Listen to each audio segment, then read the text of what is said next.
Hello friends, રીપી learning હબમાં આપ સર્વનું સ્વાગત છે। આપણે અભ્યાસ કરી રહ્યા છીએ ધોરણ 10 વિષય વિજ્ઞાન ચેપ્ટર નંબર 13 વિદ્યુત પ્રવાહની ચુંબકીય અસરો। આ ચેપ્ટરની અંદર આપણે ઘણા બધા વિડિયો લેક્ચર જોયા છે। એમાં આજે વાત કરવાની છે ફરીથી એક વખત મોસ્ટ ટાઈમ પ્રશ્ન કહી શકીએ વિદ્યુત જનરેટર। આપણે વિદ્યુત ચુંબકીય પ્રેરણ વિશે ભણી ગયા કે વિદ્યુત પ્રવાહ કેવી રીતે ઉત્પન્ન થાય છે। એની આપણે કેટલીક પ્રવૃત્તિઓ જોઈ ગયા હતા જે આપણે લાસ્ટ લેક્ચરની અંદર અભ્યાસ કર્યો હતો। આજે અગત્યનો પ્રશ્ન વિદ્યુત જનરેટર જોઈએ। તો વિદ્યુત જનરેટર એટલે શું થાય? તો વિદ્યુત જનરેટર એ એવું સાધન છે જેનો ઉપયોગ યાંત્રિક ઉર્જાનું વિદ્યુત ઉર્જામાં રૂપાંતર કરવા માટે થાય છે। એટલે કે યંત્ર ફેરવવાનું છે અને એમાંથી આપણે વિદ્યુત ઉર્જા મેળવવાની છે। વિદ્યુત જનરેટરનું કાર્ય કયા સિદ્ધાંત પર આધારિત છે? તો જ્યારે ગૂંચળાને જોજો કયા સિદ્ધાંત પર આધારિત છે? તો જ્યારે ગૂંચળાને ચુંબકીય ક્ષેત્ર ઉત્પન્ન થયેલું હોય તો ચુંબકીય ક્ષેત્ર હોય એની વચ્ચે ગૂંચળાને યોગ્ય રીતે ભ્રમણ કરાવવામાં આવે। ગૂંચળાને ફેરવવાનું છે એટલે યંત્ર ફેરવવાનું છે। આ યંત્ર ફરે એટલે શું થાય? તો કે તેમાં વિદ્યુત ચાલક બળ પ્રેરિત થાય છે એટલે કે વિદ્યુત પ્રવાહ ઉત્પન્ન થાય છે। પરિણામે વિદ્યુત પ્રવાહ તે ગૂંચળા ધરાવતા વિદ્યુત પરિપથમાં વહેવા લાગે છે। તો યાંત્રિક ઉર્જાનું વિદ્યુત ઉર્જામાં રૂપાંતર થાય છે એમ આપણે કહી શકીએ। એસી જનરેટર એટલે કે અલ્ટરનેટ ની રચના અને કાર્ય પદ્ધતિનું વર્ણન કરો। અહીંયા આપણી સામે એની આકૃતિ આપેલી છે।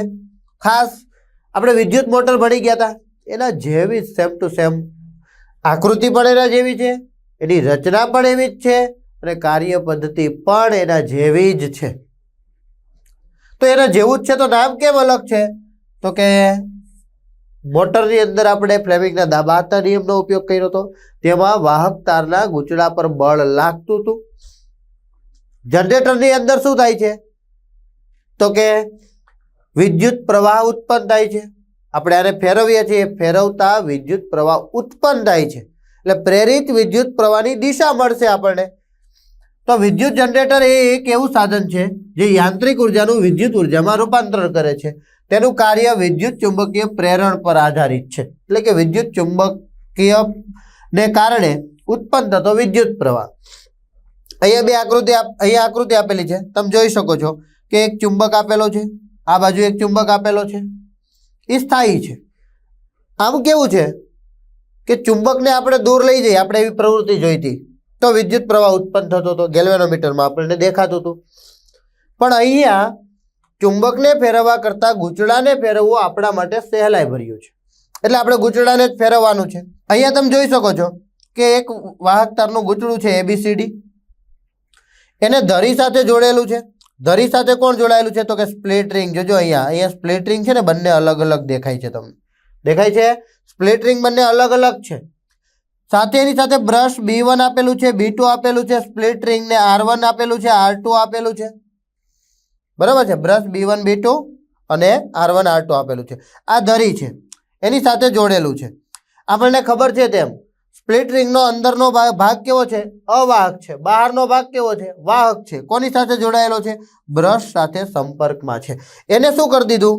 તો કે ગેલ્વેનોમીટર સાથે જોડી દીધું। આ એની આમ રચના આપણને દેખાય છે એ પ્રમાણે આપણે જોઈ। હવે આપણે શરૂઆત કરીએ રચના। તો આકૃતિ એસી જનરેટરની રચના દર્શાવે છે। આપણે જો જોઈ હતી એ શું હતું? એસી જનરેટર હતું।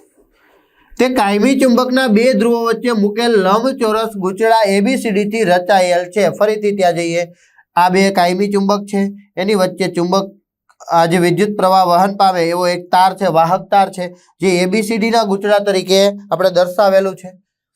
આ ગૂંચળાના બે છેડાઓને બે ધાતુની રીંગો R1 અને R2 સાથે જોડવામાં આવે છે। આ રીંગોની અંદરની બાજુઓ અવાહક હોય છે એટલે આપણે સ્પ્લિટ રિંગ કહી શકીએ। બે સ્થિર વાહક બ્રશ B1 અને B2 ને અનુક્રમે રિંગ 1 અને રિંગ 2 સાથે સંપર્કમાં રાખવામાં આવે છે। બંને રિંગ R1 અને R2 ને આંતરિક રીતે એક ધરી સાથે જોડેલ છે। ફરી એક વખત આકૃતિ જોઈએ, આ બે રિંગ છે ધરી સાથે જોડાયેલી છે। આ બ્રશ છે એ રિંગ સાથે સંપર્કમાં આવેલા છે। કેવી રીતે આવ્યો હોય તમને કીધું છે, યાદ છે ને કે આવી રીતે જે ફરવાનું છે માત્ર સંપર્કમાં છે। આ જો ફરશે તો એના ટચમાં રહેશે, સંપર્કમાં રહેશે, તો આવી રીતે આવેલું હોય છે। R1 અને R2 આંતરિક રીતે એક ધરી સાથે જોડેલ હોય છે. આ ધરીને બહારથી યાંત્રિક રીતે પરિભ્રમણ કરાવવાથી ગૂંચળું ચુંબકીય ક્ષેત્રમાં પરિભ્રમણ કરે છે. જો શું કર્યું, મોટર યાદ કરો, શું કરતા હતા તો કે સ્વિચ ચાલુ કરતા હતા. અહીંયા સ્વિચ હતી, કળ હતી, એટલે બેટરીમાંથી વિદ્યુત પ્રવાહ જતો હતો. અહીંયા કોઈ પ્રવાહ જતો નથી, તો ન જ જાય ને. શું કામે ન જાય? કારણ કે અહીંયા તો જનરેટર છે, વિદ્યુત પ્રવાહ ઉત્પન્ન કરવાનો છે. તો શું કરવું પડે તો કે આને ફેરવવું પડે. શું કરવું પડે? ફેરવવું પડે. તો ગૂંચળાને ફેરવે છે. ખ્યાલ આવી ગયો? ઓકે. તો અહીંયા ગૂંચળાને પરિભ્રમણ કરાવવાનું છે, ચુંબકીય ક્ષેત્રમાં ફેરવવાનું છે, ફેરવીએ છીએ. બંને બ્રશના બહારના છેડાઓને ગેલ્વેનોમીટર સાથે જોડવામાં આવે છે. ગેલ્વેનોમીટર શું કામ કરશે? માત્ર ને માત્ર વિદ્યુત પ્રવાહની હાજરી સૂચવે છે. એટલે કે જો એમાંથી વિદ્યુત પ્રવાહ વહેતો હશે તો ગેલ્વેનોમીટર શું કરવાનું છે? કોણાવર્તન કરવાનું છે. વચ્ચે હોય, 0 પર હોય. ક્યાં હોય? 0 પર. એક બાજુએ નમે, પાછું 0 પર આવી જાય. આ બાજુએ નમે, આ 0 આવી જાય. ક્યારે એવું થાય છે તો કે જ્યારે ચુંબકીય ક્ષેત્રમાં કંઈક ફેરફાર થાય, વિદ્યુત પ્રવાહ ઉત્પન્ન થાય, ત્યારે ગેલ્વેનોમીટર છે એ કોણાવર્તન દર્શાવે છે. તો ગેલ્વેનોમીટર સાથે જોડવામાં આવે છે, જે બાહ્ય પરિપથમાં વિદ્યુત પ્રવાહ દર્શાવે છે. તો બાહ્ય પરિપથમાંથી જ્યારે વિદ્યુત પ્રવાહ વહેતો હશે ત્યારે તે કોણાવર્તન દર્શાવે છે. કાર્ય પદ્ધતિ જોઈએ, એ આપણે રચના જોઈએ. ધારો કે બંને રિંગ સાથે જોડાયેલી ધરીને એવી રીતે પરિભ્રમણ કરવામાં આવે છે. બંને રિંગ મતલબ R1 અને R2. ધરીને એવી રીતે પરિભ્રમણ કરવામાં આવે છે કે જેથી કાયમી ચુંબક દ્વારા ઉત્પન્ન થયેલ ચુંબકીય ક્ષેત્રમાં ભુજા AB ઉપરની તરફ અને ભુજા CD નીચેની તરફ ફરે છે, એટલે કે ગતિ કરે છે. શું કર્યું? AB ભુજા ઉપરની તરફ, ફરીથી આકૃતિ તરફ જઈએ. AB ભુજા ઉપરની તરફ મોકલે છે, તો CD ભુજા કઈ બાજુ જાય? નીચે. આપણે આને ફેરવીએ છીએ. આ ફેરવીએ એટલે શું થાય? આમ છે, ફેરવીએ છીએ તો આમ થયું. AB ભુજા ઉપર, CD ભુજા નીચે તરફ જાય છે. ખ્યાલ આવે છે? ઓકે. નેક્સ્ટ આગળ જોઈએ. પરિણામે આકૃતિમાં દર્શાવ્યા મુજબની ગોઠવણીમાં ગૂંચળું ABCD સમઘડી દિશામાં પરિભ્રમણ કરે છે. ઘડિયાળની દિશામાં પરિભ્રમણ કરે. AB ઉપર ગયું, CD નીચે ગયું. AB ઉપર ગયું, CD નીચે. કેવી દિશામાં થયું? સમઘડી દિશામાં પરિભ્રમણ કરે છે. ફ્લેમિંગના જમણા હાથના નિયમ. ફ્લેમિંગનો જમણા હાથનો નિયમ શું? પહેલામાં ડાબો હાથ હતો, બરોબર છે ને? ત્રણ આંગળીઓ. પેલો અંગૂઠો શું દર્શાવતું હતું તો કે બળની દિશા દર્શાવતું હતું. પહેલી આંગળી તો કે ચુંબકીય ક્ષેત્ર દર્શાવતું હતું, અને આ છે વિદ્યુત પ્રવાહની દિશા દર્શાવ. આપણે ત્રણેય કેવી રીતે ગોઠવી દીધી હતી તો કે એકબીજીને લંબ ગોઠવી દીધી હતી. કેવી ગોઠવી દીધી હતી? એકબીજીને લંબ. આપણે કાંડાને ફેરવી શકતા હતા, પણ આ આંગળીઓને એકબીજાથી લંબ છે એ છૂટવી જોઈએ નહીં. મતલબ કે એનો આકાર ન બદલવો પડે, એ તો આમ જ રહેશે. જેમ આપણે ફેરવવું છે, જેમ મૂકવું છે, જેમ નિયમ લાગુ પાડવો છે, એમ આપણે માત્ર ને માત્ર કાંડાથી ફેરવીશું, હાથ ફેરવીશું. એવી જ રીતે અહીંયા ફ્લેમિંગનો જમણા હાથનો નિયમ છે. સેમ. શું છે તો કે અંગૂઠો, પહેલી આંગળી અને બીજી આંગળી ત્રણેય એકબીજાને કેવી છે? લંબ છે. તમે ગમે એ બાજુથી જોશો તો ટી બનશે. કઈ રીતે બનતું તે આપણને લાસ્ટ લેક્ચરમાં જોયું, તો છતાં પણ અહીંયા જોઈએ આપણે કે કેવી રીતે ટી બને છે. તો હું આ આંગળી આમ મૂકી દઉં છું, તો આમ તમે જોઈ શકો છો આ શું બને ઉપર, તો કે ટી જેવું બનશે. અંગૂઠો છે તો અંગૂઠો પણ અહીંયા મૂકી દો. આ આંગળીને હું અહીંયા લઈ જાઉં છું, બરોબર છે? તો આમ જ થયું ને? તો અંગૂઠો પણ કેવો બન્યો? ટી બન્યો. અંગૂઠો આમ મૂકી દઉં છું તો આ આંગળી પણ ટી બને, આ પણ ટી બને. એમ ત્રણેય એકબીજાને લંબ છે. એલ આકાર બનાવે, એલ અથવા તો ટી આકાર બનાવે. કેવી છે? લંબ છે. તો જમણા હાથના ફ્લેમિંગના નિયમ મુજબ આપણને જાણવા મળે છે કે આ ભુજાઓમાં AB ભુજા અને CD દિશાઓમાં પ્રેરિત વિદ્યુત પ્રવાહો ઉદ્ભવે છે. કેમ ખબર પડશે? કેમ ખબર પડશે? તો ફ્લેમિંગનો શું કરવો પડશે? આપણે જમણા હાથના નિયમ લાગુ પાડવો પડશે. ક્યાં લાગુ પાડવો પડશે? આકૃતિની અંદર. ઓકે, અહીંયા આપણી પાસે આકૃતિ છે. વાહકને ફેરવવાની દિશા એટલે અંગૂઠો. ચુંબકીય ક્ષેત્રની દિશા એટલે N થી S તરફ. યાદ આવે છે? N થી S તરફ. તો આંગળી જુઓ તમે, આ આંગળી આમ અંદર જશે, તમને દેખાશે ને અંદરની તરફ જાય છે. મતલબ વિદ્યુત પ્રવાહ પ્રેરિત થયું A થી B દિશા તરફ છે. ચલો અહીંયા નો દેખાણો, અહીંયા તો દેખાશે ને? ઓકે. વિદ્યુત પ્રવાહ તો કે એ તો પછી જોઈએ. બળ કઈ દિશામાં લાગે છે તો કે આ નીચેની તરફ જાય છે. ક્યાં જાય છે? નીચેની તરફ. પહેલા આપણે જોઈએ N થી S તરફ ચુંબકીય ક્ષેત્ર. પહેલી આંગળી ચુંબકીય ક્ષેત્ર N થી S તરફ આમ જાય છે. પછી આપણે જોઈએ કે એને ફરે છે તો કે આમ ફેરવીએ તો સીડી ભુજા તો નીચેની તરફ જાય છે, તો સીડી ભુજા નીચેની તરફ જાય, તમે જોઈ શકો છો, જો N થી S તરફ ચુંબકીય ક્ષેત્ર નીચેની તરફ જાય તો વિદ્યુત પ્રવાહ ક્યાં વહે છે, તો કે C થી D ભુજામાં વહે છે, બહારની બાજુએ વિદ્યુત પ્રવાહ વહે છે. ખ્યાલ આવે છે? તો ફ્લેમિંગનો જમણા હાથના નિયમ મુજબ વિદ્યુત પ્રવાહ પ્રેરિત થાય છે. કઈ બાજુ થાય છે, તો કે AB ભુજામાં અને CD ભુજાઓમાં A થી B તરફ અને C થી D તરફ વિદ્યુત પ્રવાહ પ્રેરિત થાય છે, ઉદ્ભવે છે. આમ ગૂંચળામાં ABCD દિશામાં પ્રવાહ વહે છે. એનો અર્થ એ થાય છે કે બાહ્ય પરિપથમાં વિદ્યુત પ્રવાહ બ્રશ B2 થી B1 તરફ વહે છે. B2 થી B1 તરફ વહે છે. ફરી વખત જોઈએ તો કે B2 થી B1 તરફ વહે છે. બાહ્ય પરિપથમાં વિદ્યુત પ્રવાહ છે તે આવી રીતે વહે છે. બાહ્ય પરિપથ એટલે બહારનો જ ભાગ કીધો, બરોબર છે. અહીંથી આમ આવ્યો અંદર તો કે ABCD. ક્લિયર છે? ઓકે, નેક્સ્ટ જોઈએ. જો ગૂંચળું વધારે આંટાઓનું બનેલું હોય તો દરેક આંટાઓમાં એક સરખા દિશામાં વિદ્યુત પ્રવાહ પ્રેરિત થાય છે અને ઉત્પન્ન થયેલ પ્રવાહોનો સરવાળો કરવે તો મોટો બધો વિદ્યુત પ્રવાહ મળે છે. આ થવાથી ગૂંચળામાં મોટા પ્રમાણમાં વિદ્યુત પ્રવાહ મળે છે. તો વિદ્યુત પ્રવાહ આવી રીતે ઉત્પન્ન કરી શકાય છે. અડધા પરિભ્રમણ પછી ભુજા CD ઉપરની તરફ આવે છે. બદલી ગયું ને, આમ હતું પેલા આમ હતું પછી આમ થઈ ગયું, તો ABCD હવે આ બાજુ આવી ગઈ, AB આ બાજુ જતું રહ્યું. ભુજા AB નીચેની તરફ ગતિ કરવા લાગે છે. પરિણામે બંને ભુજાઓમાં પ્રેરિત વિદ્યુત પ્રવાહોની દિશા ઉલટાઈ જાય છે. બદલાવાની ને, D થી C અને A થી D થી C તરફ અને B થી A તરફની થશે. તેથી પરિણામી પ્રેરિત વિદ્યુત પ્રવાહ DCBA D થી C તરફ અને B થી A તરફની દિશામાં વહેવા લાગે છે. એનો અર્થ એ થાય છે કે બાહ્ય પરિપથમાં વિદ્યુત પ્રવાહ બ્રશ B1 થી B2 તરફ જાય છે. જો ફરીથી એક વખત આપણે આકૃતિ તરફ જતા રહીએ, આ આકૃતિની અંદર આપણે જોઈએ, જો હવે આ અડધું પરિભ્રમણ ફરી ગયું, આપણે કેમ ફેરવું છે, તો કે આને ઉપર લઈ ગયા AB ભુજા આમ, તો આમ છે એની જગ્યાએ આમ થઈ ગઈ, AB આ બાજુ જતી રહી, તો વિદ્યુત પ્રવાહ DC અહીંયા B આવી જશે અને અહીંયા A આવી જશે, તો DCBA માં વહેશે. સાથે સાથે B2 થી B1 તરફ હતો, હવે શું થઈ ગયું વિદ્યુત પ્રવાહ, તો કે વિદ્યુત પ્રવાહ B1 થી B2 તરફ થઈ ગયો, આ બાજુ જતું રહ્યું, આ બાજુ જતું રહ્યું. ઓકે, નેક્સ્ટ જોઈએ બાહ્ય પરિપથ વાળું. વિદ્યુત પ્રવાહ છે તે B1 થી B2 તરફ વહે છે.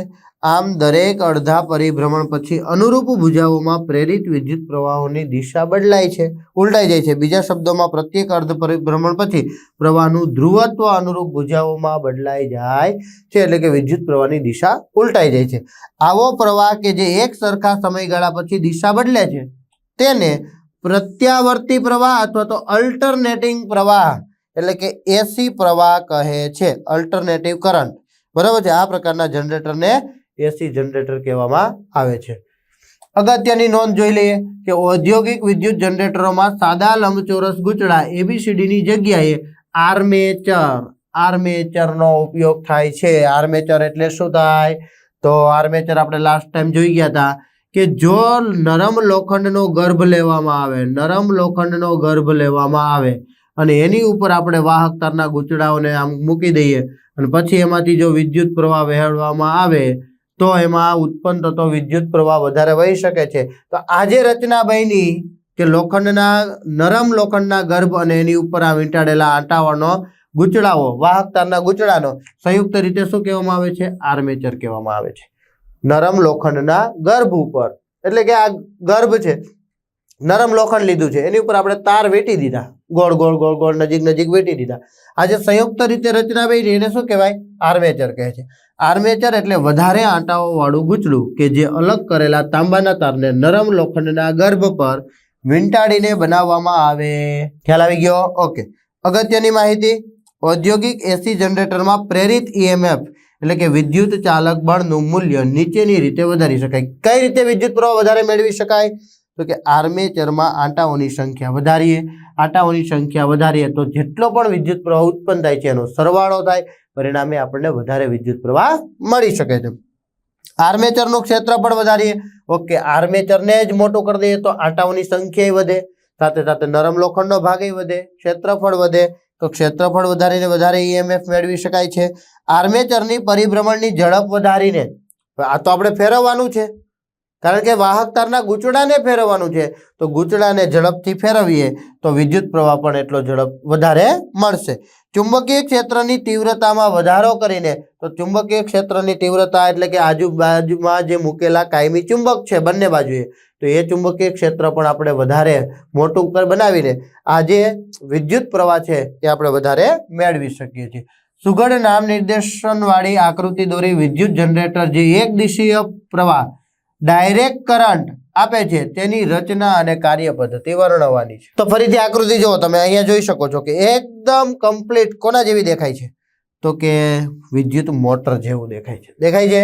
ઓકે. વિદ્યુત જનરેટર એક એવું સાધન છે જે યાંત્રિક ઉર્જાનું વિદ્યુત ઉર્જામાં રૂપાંતર કરે છે. તેની કાર્ય પદ્ધતિ વિદ્યુત ચુંબકીય પ્રેરણ પર, એટલે કે આપણે આગળ જોયું એના પર જ આધારિત છે.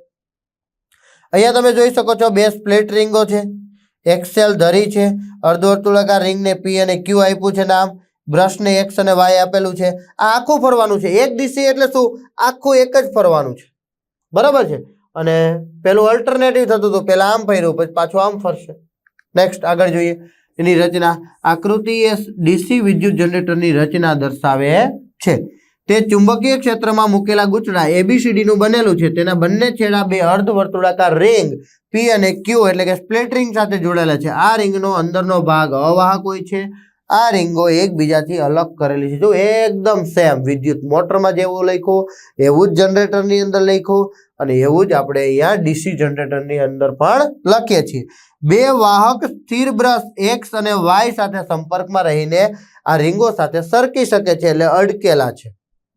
આંતરિક રીતે રિંગો P અને Q એક્સેલ ધરી સાથે જોડાયેલ છે. બાહ્ય રીતે એક્સેલ યાંત્રિક રીતે પરિભ્રમણ કરી શકે છે, એટલે આપણે એને ફેરવવાનું છે. તેથી ગૂંચળું ચુંબકીય ક્ષેત્રમાં પરિભ્રમણ કરી શકે છે, ફેરવવાનું છે, પરિભ્રમણ કરી શકે છે. બંને બ્રશના બાહ્ય છેડાઓ સાથે ગેલ્વેનોમીટર જોડેલું છે, જે દર્શાવશે કે વિદ્યુત પ્રવાહ ઉત્પન્ન થયો કે નહીં, એ આપણને ખબર પડશે. કાર્ય પદ્ધતિમાં શું લખશું, તો કે ગૂંચળાને ચુંબકીય ક્ષેત્રમાં એવી રીતે ભ્રમણ કરાવવામાં આવે છે કે જેથી ભુજા AB ઉપર તરફ જાય, ફરીથી એમ જ ફેરવવાનું છે. આમ ભુજા CD નીચે તરફ ગતિ કરે છે, એટલે કે ગૂંચળું ABCD સમઘડી દિશામાં પરિભ્રમણ કરે છે, ઘડિયાળના કાંટાની દિશામાં. તેથી ગૂંચળા સાથે સંકળાયેલ ચુંબકીય ક્ષેત્ર રેખાઓની સંખ્યા સમય સાથે બદલાય છે અને પરિણામે ગૂંચળાની બે ભુજાઓમાં શું ઉત્પન્ન થાય છે? AB અને CD માં વિદ્યુત પ્રવાહ પ્રેરિત થાય છે, ઉત્પન્ન થાય છે. જનરેટર આગળની જે કાર્ય પદ્ધતિ જોઈ એ જ કાર્ય પદ્ધતિ છે, કઈ જ ફેર નથી. પણ શું થવાનું છે, તો કે ત્યાં પેલું અડધું પરિભ્રમણ કરતું હતું ને, અહીંયા આખું પરિભ્રમણ કરવાનું છે. પ્રેરિત વિદ્યુત પ્રવાહની દિશા ફ્લેમિંગના જમણા હાથના નિયમનો ઉપયોગ કરીને શોધી શકાય. સેમ એ જ થાય, કોઈ જ ફેરફાર થાય નહીં. આકૃતિમાં બતાવ્યા પ્રમાણે પ્રેરિત વિદ્યુત પ્રવાહ દિશા B, પછી એમાં જાય, એક્સમાં જાય, જીમાં જાય, વાયમાં જાય, ડીમાં જાય, સીમાં જાય, બીમાં જાય, વહે છે. એક વખત આપણે આકૃતિ જોઈ લઈએ. જો અહીંયા જ્યારે વિદ્યુત પ્રવાહ વહન કરવાની શરૂઆત થાય છે, એટલે પહેલા કેમાં આવશે, તો કે એક્સમાં આવશે, પછી કેમાં આવશે, પીમાં આવશે, પછી એમાં, બરાબર છે, પછી બીમાં. વિદ્યુત પ્રવાહની દિશા કેવી રીતે થાય છે, તો કે જ્યારે આમ ફરે છે ફ્લેમિંગના જમણા હાથના નિયમ મુજબ, બરાબર, આપણે ઉપર તરફ ફેરવીએ છીએ ત્યારે વિદ્યુત પ્રવાહ આવી રીતે વહે છે, એટલે કે સમઘડી દિશામાં વહે છે. વિદ્યુત પ્રવાહ પણ આ રીતે આમ જશે.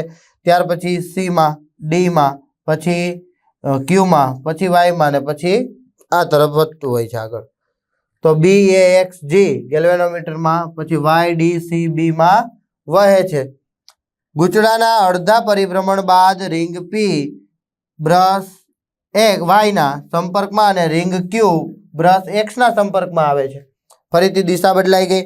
બ્રશ X હંમેશા જે ભુજા ઉપર તરફ ગતિ કરતો હોય તેના સંપર્કમાં રહે છે. જો ખાસ જોજો, બ્રશ X હંમેશા ઉપર તરફ ગતિ કરતો હોય એના જ સંપર્કમાં રહે છે, અને જ્યારે બ્રશ Y છે હંમેશા જે નીચે તરફ ગતિ કરતું હોય તેના સંપર્કમાં રહે છે. પરિણામે વિદ્યુત પ્રવાહ દરેક સમયે માત્ર એક જ દિશામાં પરિભ્રમણ થવાનો છે. આ એક જ દિશામાં વહેતા પ્રવાહને એક દિશીય પ્રવાહ ડીસી કહે છે. મહત્વનું જ્ઞાન જોઈ લઈએ કે ડીસી જનરેટરનો સિદ્ધાંત, રચના અને કાર્ય પદ્ધતિ એસી જનરેટર પ્રમાણે જ હોય છે, સિવાય કે સરકતા સંપર્ક તરીકે સ્પ્લિટ રિંગો સ્પ્લિટ રિંગોની જગ્યાએ સ્પ્લિટ રિંગો જેવા કમ્પ્યુટેટરનો ઉપયોગ થાય છે. બરાબર, આ જરાક પ્રિન્ટિંગ મિસ્ટેક છે. કમ્પ્યુટેટર. એસી જનરેટરની રચનામાં સહેજ ફેરફાર કરવાથી એટલે કે સરકતા સંપર્ક તરીકે સ્પ્લિટ રિંગની જગ્યાએ સ્પ્લિટ રિંગ પ્રકારના કમ્પ્યુટેટરનો ઉપયોગ થાય છે. એક બ્રશ હંમેશા ચુંબકીય ક્ષેત્રમાં ઉપર તરફ ગતિ કરાવે એ ભુજાના સંપર્કમાં હોય અને બીજું બ્રશ છે એ હંમેશા નીચે તરફ જે ગતિ કરાવતો હોય એના સંપર્કમાં રહે છે. પરિણામે એક દિશામાં વહેતા પ્રવાહ ઉત્પન્ન થાય છે. એક જ દિશામાં જશે એટલે તો ડાયરેક્ટ કરંટ કીધું, એક દિશીય, અર્થાત એક દિશીય પ્રવાહ ડાયરેક્ટ કરંટ ઉત્પન્ન થાય છે જે સમય સાથેની દિશા બદલતો નથી. વિદ્યુત પ્રવાહની દિશા બદલાશે નહીં. અગત્યની માહિતી, વિદ્યુત જનરેટરો હોસ્પિટલ, થિયેટર, દુકાનો, બેંક વગેરેમાં વપરાય છે. હવે તો ઘરોમાં પણ વપરાય છે. વિદ્યુત જનરેટરમાંનું ગૂંચળું પવન ઉર્જા, ધોધ ઉર્જા, ડીઝલ એન્જિન વગેરેના ઉપયોગથી ફેરવી ઘુમાવી શકાય છે. જનરેટરને ફેરવવું હોય તો આનાથી ફેરવી શકાય છે. એટલે જ આના પછીનું જે ચેપ્ટર છે 14મું ચેપ્ટર, એની અંદર ઉર્જા કેવી રીતે મેળવી શકાય તો એ આ જનરેટરથી આપણે મેળવવાના છે, ટર્બાઇન ફેરવીને. એ આપણે લાસ્ટ ટાઈમ જોઈશું, નેક્સ્ટ ટાઈમ જોઈશું. એક દિશ પ્રવાહ ડાયરેક્ટ કરંટ સમજાવો અથવા એક દિશ પ્રવાહ ડીસી ઉપર ટૂંક નોંધ લખવાની છે. તો ડીસી આ વિદ્યુત પ્રવાહ માત્ર ડાયરેક્ટ કરંટ. બરાબર, યાદ રાખજો, ડીસી એટલે ડાયરેક્ટ કરંટ અને એસી એટલે અલ્ટરનેટિવ કરંટ. બરાબર, ઉલટ સુલટ પ્રવાહ અને એક દિશીય પ્રવાહ એક જ દિશામાં વહે છે. જો સમય સાથે વોલ્ટેજ ન બદલાય તો વિદ્યુત પ્રવાહનું મૂલ્ય કેવું રહે છે? અચળ રહે છે. એટલે એક ધારો સતત વિદ્યુત પ્રવાહ મળતો રહે. આ બાબત આકૃતિમાં દર્શાવેલ છે. જ્યારે કોષ એટલે કે સેલ એટલે કે બેટરી ડીસી મેળવવા માટે વપરાશમાં હોય ત્યારે સમય સાથે તેની ઉર્જા છે એ વપરાવવાથી તેનો વોલ્ટેજ ઘટે છે. પરિણામે વિદ્યુત પ્રવાહનું મૂલ્ય પણ ઘટે છે. જે બેટરી આપણે ઉપયોગમાં લેતા હોય એની ઉર્જા ઓછી થાય છે અને એના કારણે એનો વોલ્ટેજ ઘટે તો વિદ્યુત પ્રવાહનું મૂલ્ય પણ ઘટે છે. વિદ્યુત પરિપથમાં વિદ્યુત પ્રવાહ કોષ કે બેટરીના ધન ધ્રુવથી બાહ્ય પરિપથમાં બેટરીના ઋણ ધ્રુવ તરફ જઈએ વહે છે. એટલે કે એક જ દિશામાં વિદ્યુત પ્રવાહ વહેવાનો છે. એ તો આપણે જોઈ ગયા. આમ કોષ કે બેટરી દ્વારા મળતો વિદ્યુત પ્રવાહ એક દિશામાં જ હોય છે, જેને એક દિશીય પ્રવાહ કહે છે. ઉલટ સુલટ થતો હોય તો એને અલ્ટરનેટિવ કરંટ અથવા તો એસી જનરેટર કહીએ છીએ. જે જનરેટર એક દિશ પ્રવાહ ડાયરેક્ટ કરંટ ઉત્પન્ન કરે છે તેને ડીસી જનરેટર કહે છે. તેને ડાયનેમો પણ કહે છે.